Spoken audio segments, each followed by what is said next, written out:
My friends, I wanted to come on and do a quick soul tribe reading. I just finished a little reading for Instagram, so if you don't mind, I'm going to clean up while I'm talking to you. Anyway, I hope you guys are doing well. It's been a little while since I've talked to you. I think the last time was a couple days before Christmas. And then, I took a couple days off to spend with my family. But I really wanted to come on and do a soul tribe reading today. Sadly, I'm running out of light. It's only 3:40, but look how dark it is. So I don't actually, I can make this reading as long as I want. It just might be a little dark. And I'm trying not to care. Sometimes bad lighting stops me from recording because I used to be a photographer and I'm very particular about lighting and things like that. And clearly I can see this is way too dark to be doing a reading, but I don't care.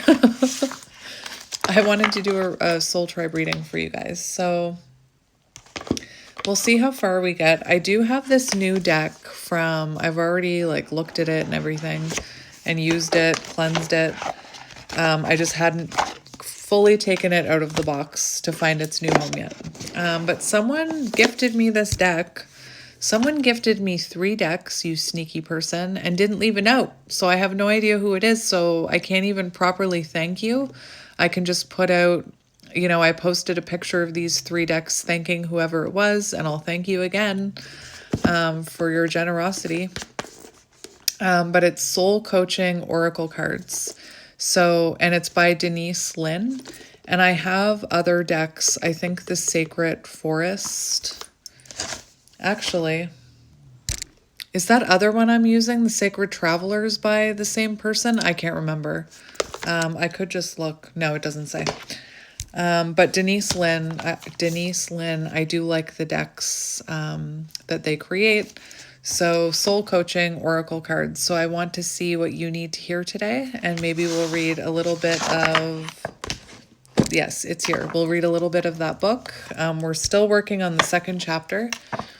But yeah, I wanted to see what you needed to hear today, and I hope you guys had a good holiday season, a good Christmas. When I don't work, I feel really weird. And it doesn't come from a place like when I used to not work.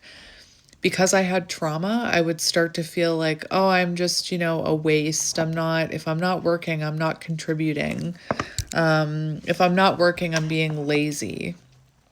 And clearly that wasn't healthy. But now it's different. Like when I don't do readings, and I don't, especially if I'm intuitively guided to do a reading, but it's like, well, today's a family day, so I can't. It makes me feel really unfulfilled and really just kind of sad. Like I was feeling really sad yesterday, and I was missing you guys, so I wanted to come on and do a soul tribe reading. But yeah, soul coaching, messages for your soul. Let's see what we need to hear. So we're going to do a shuffle, and I'm not going to make eye contact with the cards. Because you know what happens when I make that eye contact. Not making eye contact, not looking. So let's see what my soul tribe needs to hear. I am going to shuffle it again because 3 feels good to me. 3 shuffles feels good. So there's the 3 shuffles. And we will cut the deck. We have playfulness on the bottom. And this looks, I don't know what this card is about, but it almost looks like friendship. Playfulness. So we're going to read it. Playfulness. It's funny because I'm surrounded by muggles in my real life who don't believe in any of this. And the other day when I got this deck, I sat downstairs and I was using it, which, sometimes I can't focus on cards when I'm around muggles. I don't know what it is. I just can't focus on them. But I was shuffling, and the healing card came out 3 times. And my partner, was sitting there, and I said, look, the healing card came out again. Oh, isn't that strange? No, it's fucking magical. Playfulness. Allow your inner child to play today. Enjoy yourself and have fun. Embrace your innocence. So, connecting with your inner child. It's funny because I was seeing friendship, and when you connect with your inner child, you actually do, in my opinion, befriend yourself. So this card seems to be about spending time with your inner child, which we talk about that all the time around here. And I use I use a deck about inner childhood healing a lot. And we talk about how to connect to your inner child, how to reconnect to your inner child, how to like revisit your inner child through visualization and meditation. Anyway, it is very dark. Playfulness is absolutely necessary for your health and well-being. It's as important as the food you eat and the thoughts you think. If your responsibilities and hard work have made this a low priority for you, it's time to have fun. Give yourself a break and nurture your spirit by doing something madcap or just plain silly. Listen to music and dance by yourself with glee. Yes, yes, dance in your bathroom. If you don't want to dance in front of other people, dance in front of yourself in the bathroom. It raises your vibration. Make silly faces, invite friends over for an afternoon tea party, or go for a drive with no destination, just for the fun of it. And your affirmation, my joy is the greatest gift that I give to others. So beautiful. So let's see what else you need to hear. Somebody just sneezed in my house. Bless you. We have power. Makes me think of, I don't know why. Cool Runnings keeps popping into my head. So we have power. And look, it's my favorite animal. That's beautiful. Power, elephant, inner strength and stability is what I'm hearing. Step into your power. We have 40, which is Emperor energy. So that makes sense with power. Express your strength. Let me just hold it up so you're looking at the elephant and not me. Express your strength with grace. Can you see my elephant? Yeah, look, my elephant right there. When I was reconnecting with my inner child, when I was a kid, I used to love to draw and color, and these pictures that you see behind me on my wall were from when I was reconnecting with my inner child almost 3 years ago. I made those drawings. I was reconnecting with my inner child, and I would just draw what I felt called to draw. And one of them is that elephant right there. So that's kind of cute. Express your strength with grace and take back your power. It's safe to own your gifts. Accept that within you is a place of divine strength and inner ability. Your soul wants you to know. This card appears when you're ready to stand in your power. So be that Queen of Swords. Stand in your power. Be that Emperor. If you've lost or given away your authority to someone or something else, it's now time to reclaim it. If you're holding on to limiting beliefs, cut that out. No. Or if you're afraid of being shunned, judged, or ostracized, it's time to let go of those limitations. Release any fear of misusing your power. True strength doesn't dominate or manipulate. It's a gift from the Creator that dwells within you. You have the spiritual power that's born of sacred love, wisdom, and grace. This ability can heal others and bring light into the darkness. And your affirmation, I am a radiant, glorious, powerful being. Say it with me. Because you are. And then we also have faith coming out. It is really dark in here. I might need to turn on a light. Like an actual light. We have faith. Which, looks an awful lot like the Fool card here. Taking a leap of faith into the unknown. Trust that you're exactly where you need to be. Have faith in yourself and know that you're divinely guided. Even when you have doubts and limiting beliefs, get the fuck out of here. Believe you've planted your seeds. Now allow the Creator to do the rest. Your soul wants you to know. Faith is the foundation of the ability to manifest. And I tell people in my love readings this all the time. Like, if you don't have faith, you can't manifest it. If you don't believe that you can, you can't, if that makes sense. Everything was created because someone believed that it was possible, and patience is absolutely crucial in the application of this principle. Change can happen in a heartbeat, but some things require time. You've planted the seeds, now give them time to grow. Be patient and know that it will happen. Whatever receives your care and attention will flourish. If you just planted some seeds in your garden today, you wouldn't go out tomorrow and yell at them because there wasn't any fruit yet. I love that. I love that. I'm going to use that. I often in my love readings, I use the example of planting a seed. Like, you don't plant a seed and then pull on it to see if it's taking root. You don't keep pulling it out of the ground to see if it's taking root or if it's growing. You have to trust that it's growing. Same kind of idea here. I love it. You wouldn't go out and yell at it if it wasn't bearing fruit. So don't dig up your seeds of faith. All is going according to divine planning. Remember this mantra, it's happening. And your affirmation, my life is divinely guided. So I'm going to go find a light. Hang on. Different lighting, but there we go. I have a big studio light pointed at me now from my photography days. Anyway, makes it a little brighter in here. So let's get some more cards. I'm also a little red because it's like, I should just show you, but it goes all the way to the ceiling. It's a huge light. Probably a bit excessive for what I need, but like I said, it's my photography light, so let's keep going. What do you need to hear?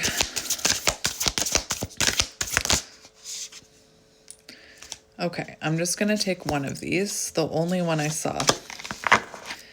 We have peace and healing. This is the card that came out for me 3 different times. Like, when I cut the deck, that's the card I cut open to.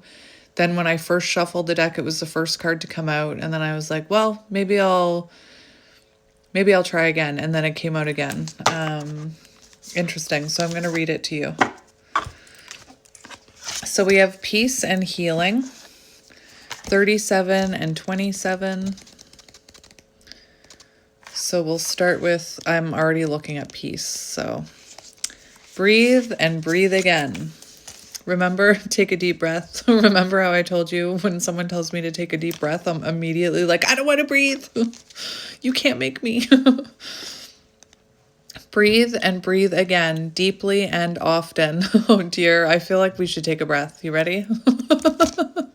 I don't know why I'm so opposed to deep breathing, but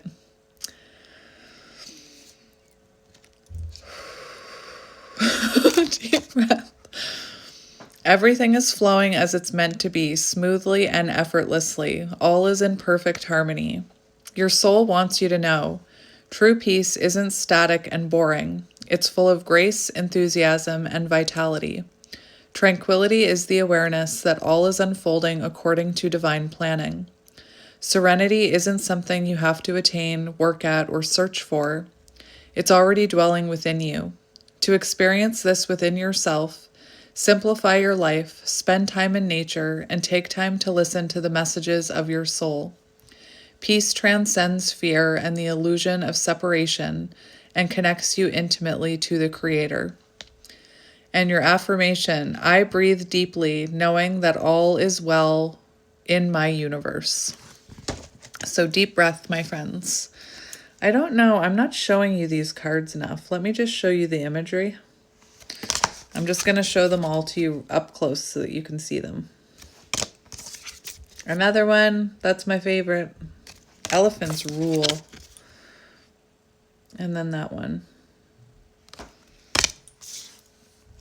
And then we have healing.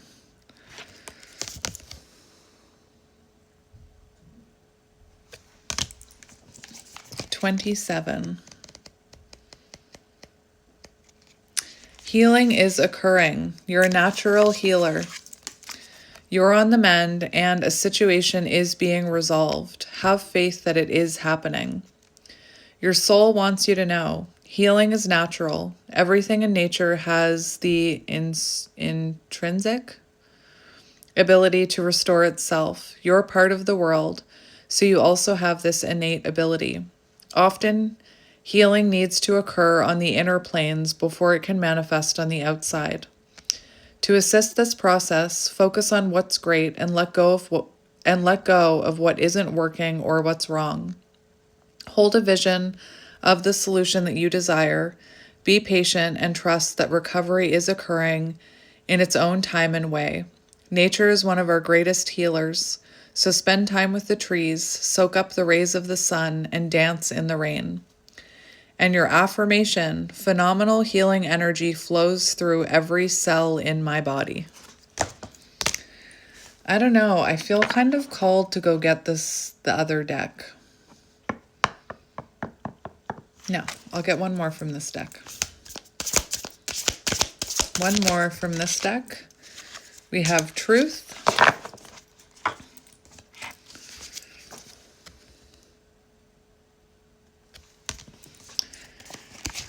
Truth. You can't handle the truth. I'm sure you can. I was just quoting a line from a movie. You can handle the truth. Find your truth. Be honest with yourself and speak your heart. Walk your talk and follow your inner guidance in all activities. The truth is within you. Listen for what is sincere and honest in others. Your soul wants you to know. Often the hardest thing about living your truth is knowing what that is. There's a place inside of you that always knows what's true for you and what isn't. Sometimes it takes sincere silence and deep stillness to find that voice, but once you do discover it, let go of anything in your life that isn't authentic. Release relationships that don't empower you and situations in which you find yourself being less than honest for fear of being judged or not accepted. Miracles follow when you take the time to be genuine. And your affirmation is, I live my truth. And you know what? You know how I said you can't handle the truth?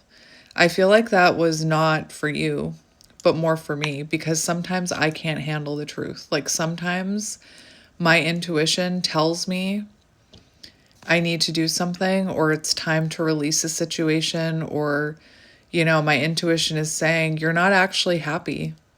And sometimes I have a hard time handling that truth and listening to my intuition. Maybe not when it comes to, I don't know, there's like some really personal things that I'm going through where there is a little voice deep down inside of me telling me that I'm not happy, telling me that I know the truth and what I need to do. But sometimes, like I said, I can't handle the truth. So I think that, I said that as a joke, but really I was just deflecting a shadow within me, I think. Because sometimes I can't handle the truth. Like sometimes maybe you resonate with that. Like maybe sometimes your intuition tells you something isn't working, but you try and make it work anyway. Maybe sometimes your intuition tells you that someone isn't the best for your energy, but you continue to pour your energy into that person. I just wanted to be vulnerable and mention it to you about myself. Everything I need for success comes to me easily and effortlessly. That's your affirmation. That's the pop down affirmation. Anyway, I am going to grab the other deck that I was thinking of. That other deck I was using, the Sacred Travelers, was Denise Linn. I was right. And then the other deck that I have, I probably have more decks by her. But this is the other one, the Sacred Forest Oracle. And that's the one I wanted to grab for you today. So let's grab one of these. I am noticing Phoenix energy on the bottom. Actually, I'm feeling really called to read you these two cards. And I wanted to grab this deck for a reason, so I'm just going to do it. Story time. 29. This was the first Oracle deck that I ever got. I picked it out myself. I don't even know why it was this one. I always pick things. I always say my soul, or it'll speak to me. So this deck was the first oracle deck that ever spoke to me. Not like it didn't grow a mouth and actually speak to me. I'm not crazy. But energetically it spoke to me, and I know you understand what that means. So we have Phoenix energy. So you could be someone who resonates with Phoenix energy. At the edge of the forest rises a mountain. The journey to the top is long and arduous. Arduous? I don't know. The path has boulders and landslides that make it difficult to discern what lies ahead. Yet you climb, knowing that something remarkable awaits you. As you finally reach the top, you peer over the boulder to see a large help me. Pyre. Somebody help me. Please help me. An old tired phoenix comes into view, his wings dragging, only to heave himself into the fire. The flames leap higher and higher. It reminds me of Ring of Fire by Johnny Cash. As they die down, out of the ashes arises a renewed phoenix with bright colors that outshine the sun. He looks directly at you with fierce intensity before soaring off the mountaintop. Your life is changing, perhaps in ways you didn't expect, but it is wildly wonderful. Transmutation is the act of changing from one state of being or one element into another. The phoenix is legendary for his transmutation in the fire. In the flames, he is reborn, leaving behind his old and tired self to become a passionate, wild, and free bird. Something you might have thought would never change is changing into something amazing. It's not an ending, rather it is a bright, shiny new beginning. Situations that seemed lackluster are transmuting into fabulous opportunities. Release expectations and limited thinking. Release that limited thinking. Do it now. Cut it out. Cut it out. For things are not as they seem. The spirit of the phoenix says, a big change is at hand in your life. What feels like an ending is really a beginning. Rising out of the flames and ashes, you are entering a new cycle. Even if life seems murky in areas, this is only the clearing before a rebirth. Hang in there. The best is yet to come. What I'm going to do is I'm going to put growth back in. And if it wants to come out, it'll come out. So let's see what you need to hear from the Sacred Forest Oracle. Again, one of my favorite decks. And my very first Oracle deck, which, looking at all the decks I have, is pretty special to me.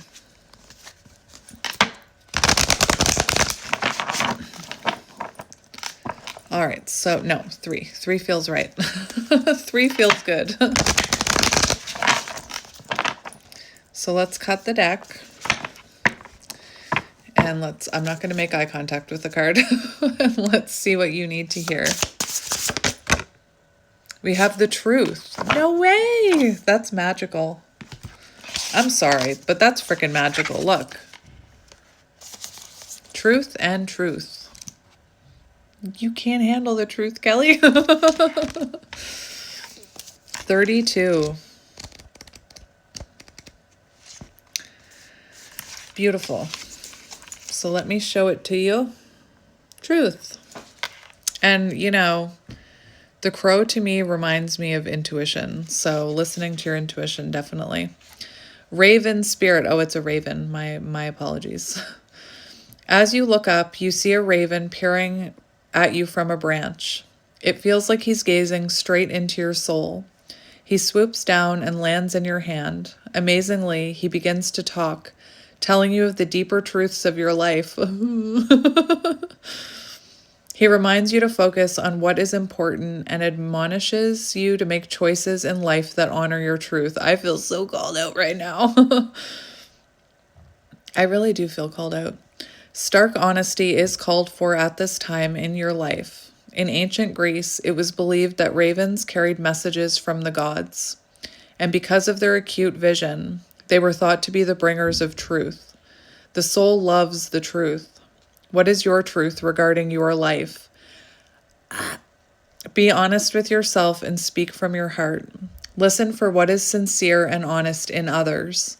Step away from those who are cagey and duplicitous. That's fun to say, duplicitous. The hardest thing about living your truth is knowing exactly what that is. However, there is a place within you that always knows what is real and what isn't. Release situations and people with whom you find yourself less than honest for fear of being judged and not accepted. It can take time to discover what is true for you, but once you know, let go of anything in your life that isn't authentic. Miracles follow when you take the time to be genuine. The raven is also considered to be the totem and protector of the Queen of Fairies. Cool. The spirit of the raven says, "The soul loves the truth. Find your truth, speak your truth, live your truth. Be fearless in your journey. Follow your inner guidance.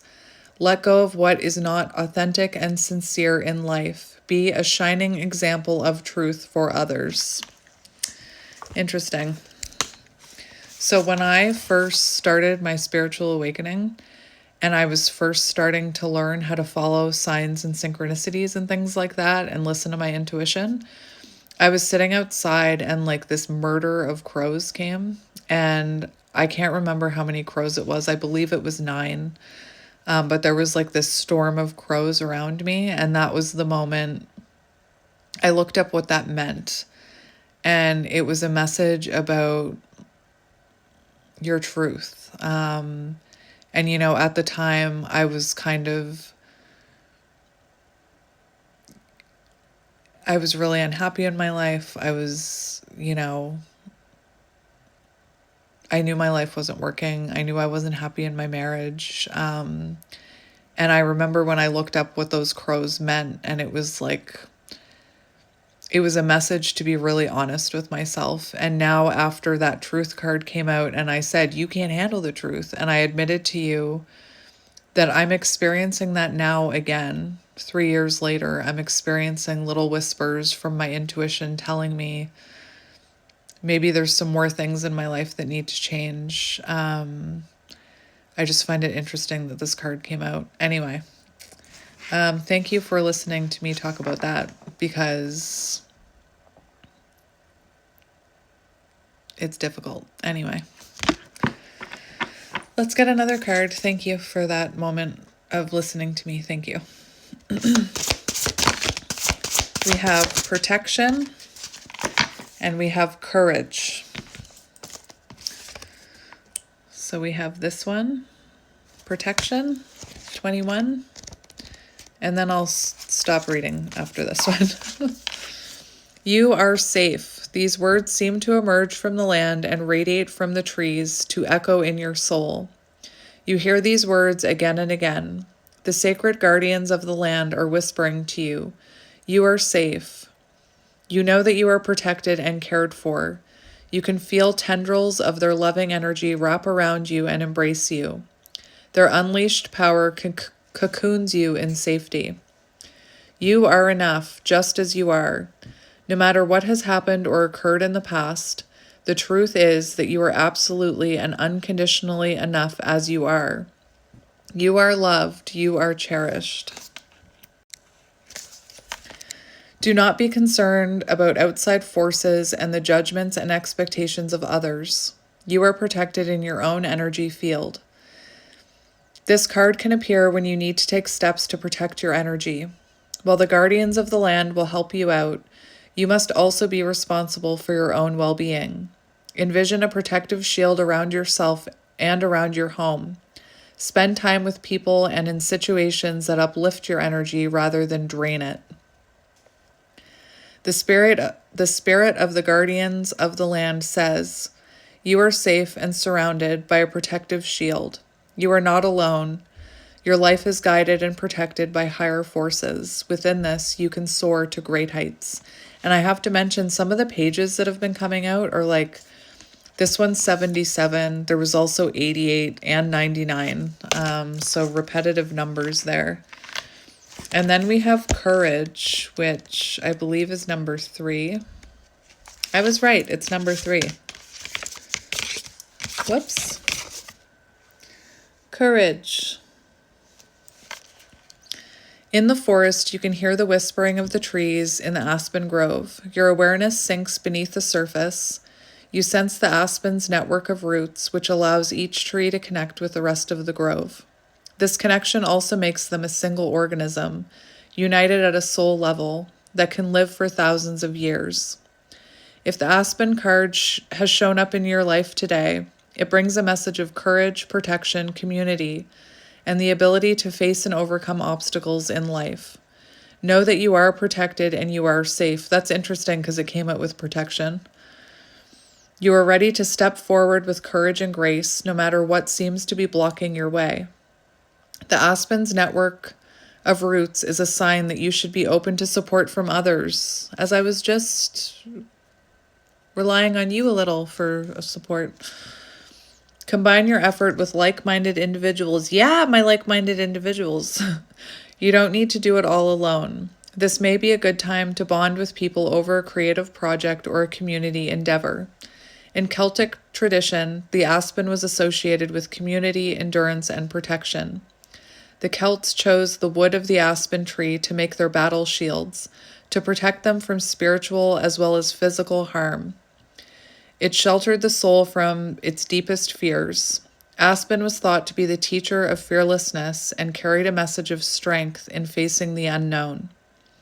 The spirit of the aspen says, "The energy of your inner spiritual warrior is ready to step forward to face any challenges or blockages in life. Be willing to accept help. Be fearless."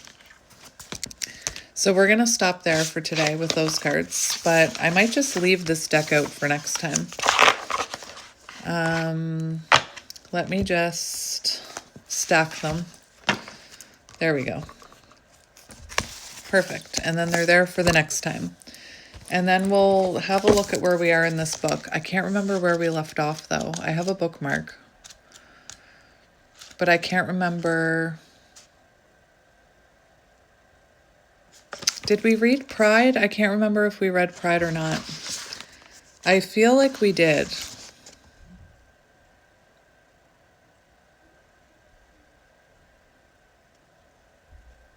I think maybe we should just read it again, just in case. Pride. Pride is often involved in many, remember, if you don't know what's happening right now, we're reading The Mountain Is You, which is transforming self-sabotage into self-mastery. And we're in the middle of chapter 2, which is such a long chapter. I gotta move these cards, hang on. They're in my way. Let me move them over there. So Pride. Again, I could have already read this on the last one, but I'm just going to read it again because it's not that long. Pride is often involved in many of our worst decisions. Sometimes we know a relationship is wrong. Why is this happening to me? Didn't I just talk about this, about the truth? Anyway, sometimes we know a relationship is wrong, but the shame of leaving seems worse than staying. Sometimes we start a business and we really don't like it very much, or refuse to accept that we need to change or ask for help. In these cases, our pride is getting in the way. We are making decisions based on how we imagine people view our lives, not how they actually are. This is not only inaccurate, but also very unhealthy. How to resolve this? To overcome our attachment to pride, we have to start to see ourselves more wholly and honestly. Instead of thinking that we need to prove to everyone around us how perfect and flawless we are, we can imagine ourselves more realistically, as people who, despite our weaknesses, are trying our best. In the end, it looks far worse to hold on to what's wrong because you care about what others think than it is to let go of what's right for you. People will respect you far more if you can acknowledge that you are an imperfect person, like everyone else, learning, adapting, and trying your best. I'm sure I read this. In reaching this mindset, you also open yourself up to learning. By not assuming that you know everything or that you need to seem perfect, you can admit when you're wrong, ask for assistance, and lean on others sometimes. Basically, you open yourself back up to growth, and your life is better for it over the long term. So the next one, self-sabotage, guilt of succeeding. In a world of so much pain, horror, and misfortune, Who are we to have happy, abundant lives? That's the thought process so many people go through. One of the biggest mental barriers people face is the guilt that comes with finally having enough or more than one needs. This can come from many different sources, but it ultimately boils down to feeling as though you don't deserve to have it. This feeling often comes up when we start to earn more money or have nicer things.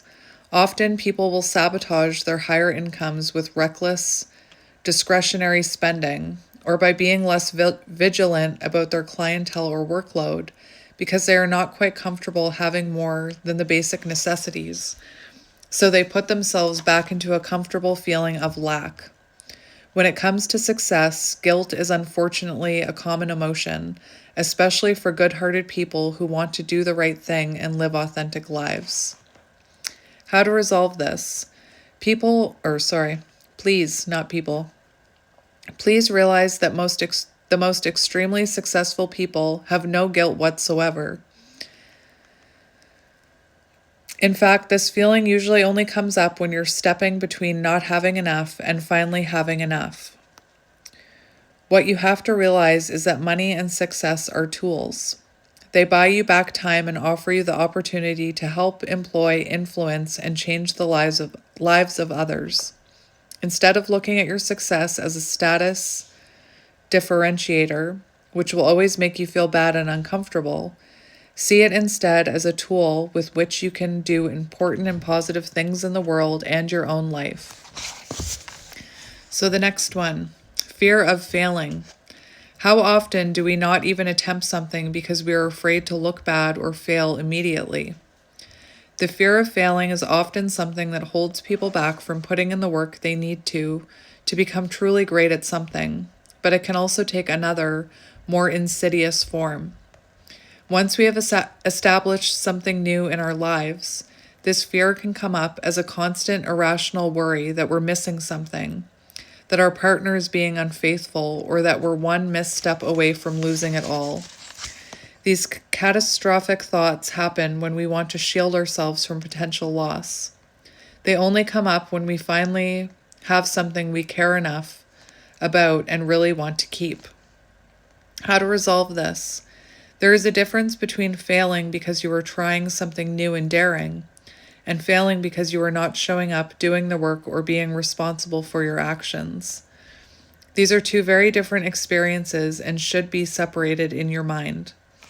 As scary as it might be to not be great at something initially, or perhaps even experience a loss, it is even worse to fail by virtue of never trying and always playing small. Failure is inevitable, but you have to make sure it's happening for the right reasons. When we fail out of negligence, we take a step back. When we fail because we are attempting new feats, we take one step closer to what will work. And I'm just going to go to the next part. So the next self-sabotage thing, downplaying. When we downplay our successes in life, we are either trying to make ourselves seem less impressive so others do not feel threatened and therefore like us more, or we are trying to avoid the sense that we have made it because we are afraid of peaking. Though so many of us long for the moment when we feel as though we have finally arrived and achieved the measures of success we so deeply desire, we often receive them only to then feel as though they aren't that great, impressive, or that they don't make us feel as good as we thought they would. This happens because of downplaying.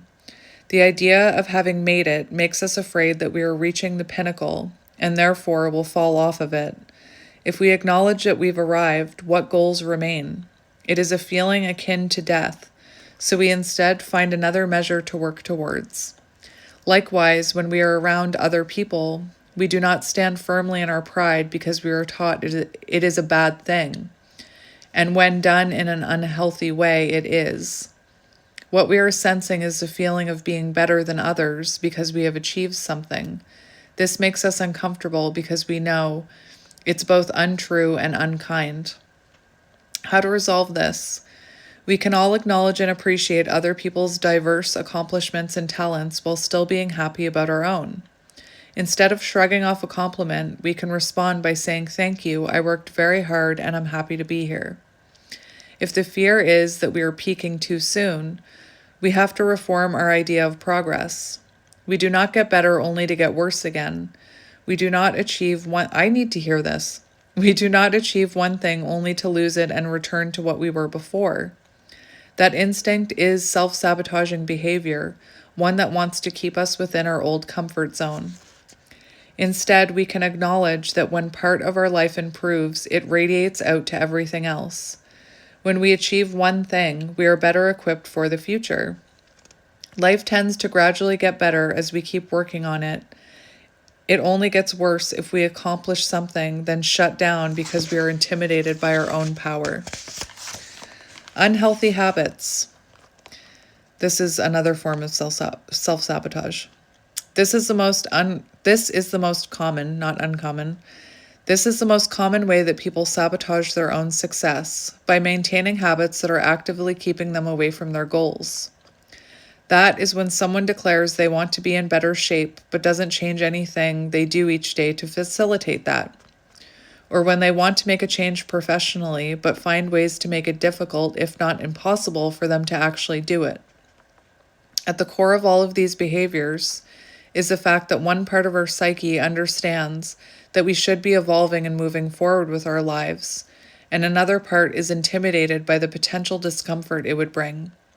Usually this culminates in so much inner tension and frustration that a breaking point is reached and changes are made from there. However, the goal is to not have to get to a crisis point in your life before you can become aware of the ways you're holding yourself back from living peacefully and comfortably. How to resolve this? Define health on your own terms. What does a healthy life look like for you? How would it make you feel, and what would you be doing? It is difficult to look solely to anyone else's definition of healthfulness, particularly because we are all different people with varying needs, preferences, and schedules. Instead, that's not an affirmation, that's just Michelle. Instead, figure out what makes you feel best. She always messages me during Soul Tribe. Decide what combination of healthy eating, exercise, and sleep is right for you and stick to it. Like so many things, healthy habits are best established gradually. Instead of trying to force yourself to take an hour at the gym at 6 a.m., try instead to do 15 minutes, or perhaps swap out with a class you really enjoy, or go at a time that works better for your schedule. Make it easier for yourself to succeed. Prep your meals, or keep water by your desk so that you can sip it throughout the day. Gradually recondition yourself to prefer healthier habits, ones that actually work for your lifestyle. The next one is being busy. Another very common way that people sabotage is by distracting themselves to the point of being completely phased out of their lives. People who are constantly busy are running from themselves, and I used to be the person who was constantly busy. Remember when I started this reading and I was talking about working, and if I wasn't busy and I wasn't working, I felt like a waste of space, and I was running from myself. Nobody is busy unless they want to be busy, and you will know that because so many people with extremely hectic schedules would never describe themselves that way. This is because being busy is not a virtue. It only signals to others that you do not know how to manage your time or your tasks.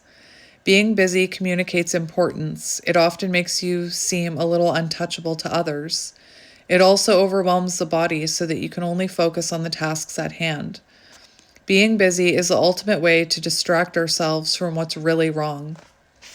How to resolve this? If your schedule is unmanageable, you're never going to be as effective or productive as you could be. If this is the case, your first job has to be to streamline and prioritize your tasks in order of importance, outsource whatever else you can, and let go of the rest. If your issue is that you intentionally create chaos, busyness in your day when there is no need for it, you have to get comfortable with the simplicity and routine. Start with writing down your top 5 tasks that need to be done each day. Then focus on doing those and only those. You also might need to confront the sense of protection that being busy gives you. Does it make you feel more important than others? Does it give you an excuse to say no to plans or avoid people? You need to find healthier and more productive ways to cope with these feelings, such as finding genuine self-confidence in what you do by creating something you're proud of, or getting better at calmly but clearly stating your boundaries and needs in relationships.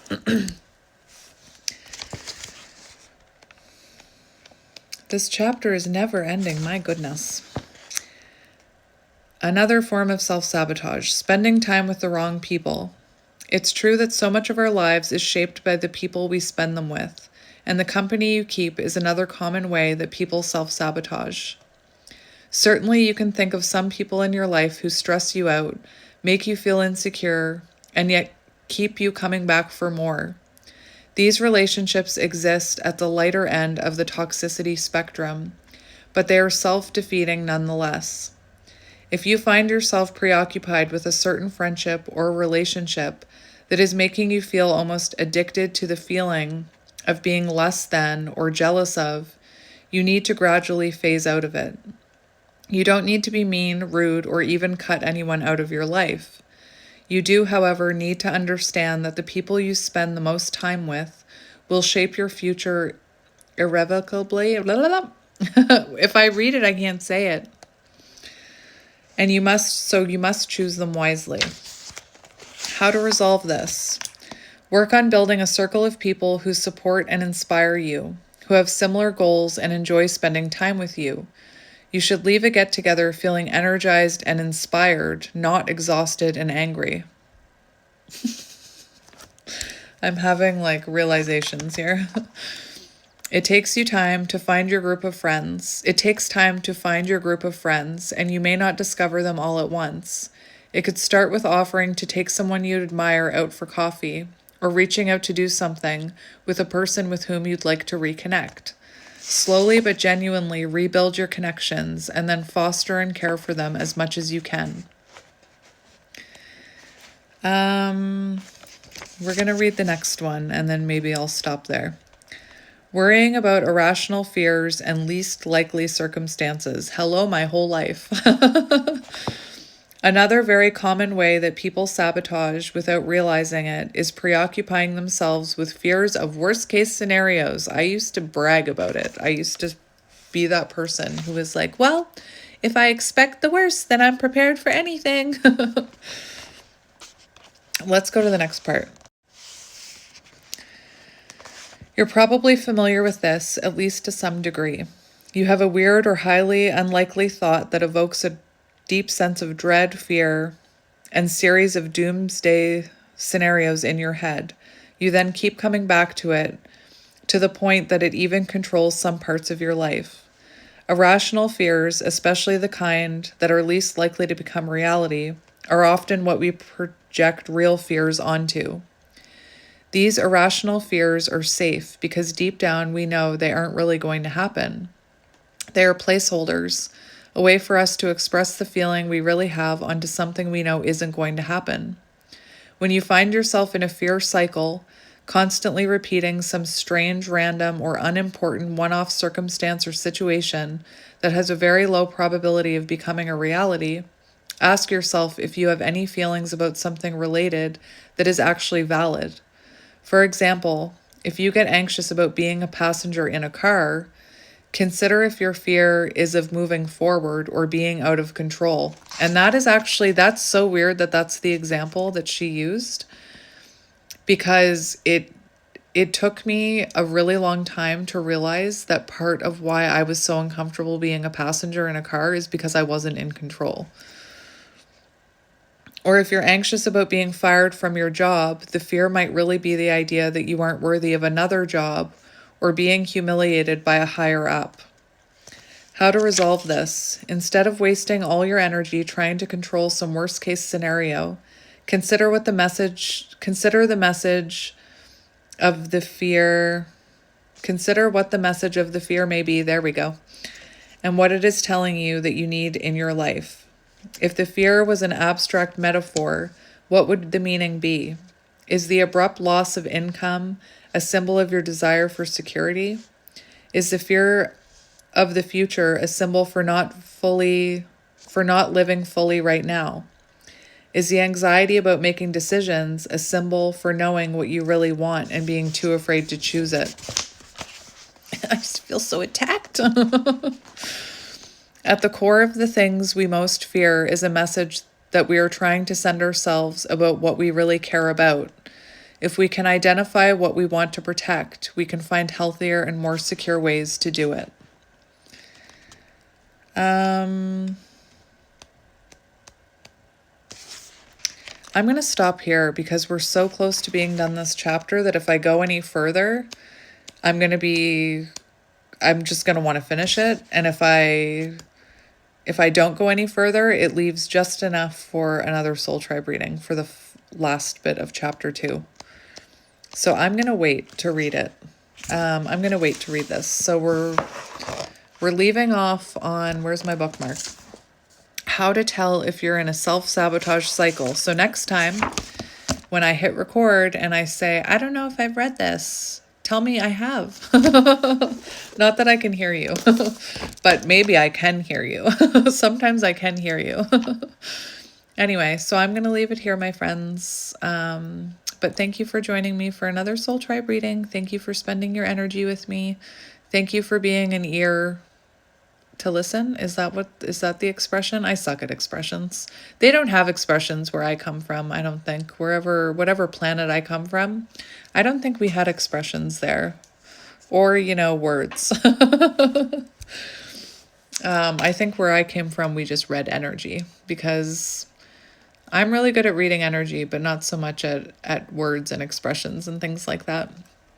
But yes, thank you again for being here, and I will see you guys again soon. And if I don't see you tomorrow, Happy New Year, and I will see you next year. Sending you lots of love and light. Bye.